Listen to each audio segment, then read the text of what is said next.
PC and mobile games. Example snake game అందరికీ తెలుసు, మనకి వితౌట్ ఇంటర్నెట్ ఉన్నవన్నీ మనం సి లాంగ్వేజ్తో డెవలప్ చేయొచ్చు. సో ఇప్పుడైతే ప్రెజెంట్లో అందరూ online games like free fire, PUBG లాంటి గేమ్స్ ఆడుతున్నారు. బట్ ఒక జనరేషన్లో మన దగ్గర ఎప్పుడైతే నోకియా లాంటి చిన్న డబ్బా ఫోన్లు ఉండేవి, ఆ టైం అప్పుడు మనం ఏ గేమ్స్ ఆడేవాళ్ళం, స్నేక్ గేమ్స్ ఆడేవాళ్ళం. లైక్ దాంట్లో ఇంకేమేం గేమ్స్ ఉండేవి, క్రికెట్ ఉండేది, స్నూకర్ ఉండేది, అండ్ అప్పుడులో మన దగ్గర వీడియో గేమ్స్ కూడా ఉండేవి. వీడియో గేమ్స్ లైక్ జాయ్ స్టిక్తో ఆడేవాళ్ళం. సో ఆ టైప్ ఆఫ్ గేమ్స్ అన్నీ కూడా సి లాంగ్వేజ్తో డెవలప్ చేశారనమాట. నెక్స్ట్ వచ్చి బ్రౌజర్స్. సో బ్రౌజర్స్లో ఎగ్జాంపుల్ అందరికీ తెలుసు, Chrome is the very famous browser. Chrome అనేది Google Chrome, Firefox, Opera etcetera etcetera different types of browsers ఉన్నాయి. సో ఇవన్నీ కూడా సి లాంగ్వేజ్తోనే డెవలప్ చేశారు. సో క్రోమ్ అనేది కూడా ఇప్పుడు కాదు కానీ ముందు ఇనిషియల్ స్టేజ్లో ఉన్నప్పుడు దాన్ని సి అండ్ C++తోనే ఆ క్రోమ్ బ్రౌజర్ని డెవలప్ చేశారనమాట.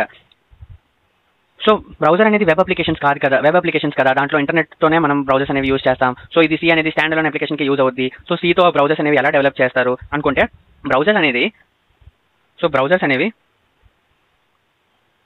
need only standalone. Web pages need web applications. Like ఎలా మీకు ఎగ్జాంపుల్ చెప్పాలంటే, ఇప్పుడు నేను నా క్రోమ్ బ్రౌజర్ని యూజ్ చేస్తా. సో జస్ట్ ఈ పేజ్ని ఓపెన్ చేయడానికి ఇంటర్నెట్ అనేది అవసరం లేదు. మనకి ఇంటర్నెట్ అనేది అవసరం లేదు. బట్ దాంట్లో ఇప్పుడు నేను IRCTC అనేది సెర్చ్ చేయాలి. సో ఏమైనా సెర్చ్ చేయడానికి లేకపోతే వేరే వెబ్ అప్లికేషన్స్ అనేది ఓపెన్ చేయడానికి మనకి ఇంటర్నెట్ అనేది కావాలి. బట్ జస్ట్ క్రోమ్ని ఓపెన్ చేయడానికి, ఓపెరాని, ఫైర్ ఫాక్స్ని ఓపెన్ చేయడానికి ఇంటర్నెట్ అనేది అవసరం లేదు. సో బ్రౌజర్స్ అనేవి కూడా సి లాంగ్వేజ్తోనే డెవలప్ చేస్తారు.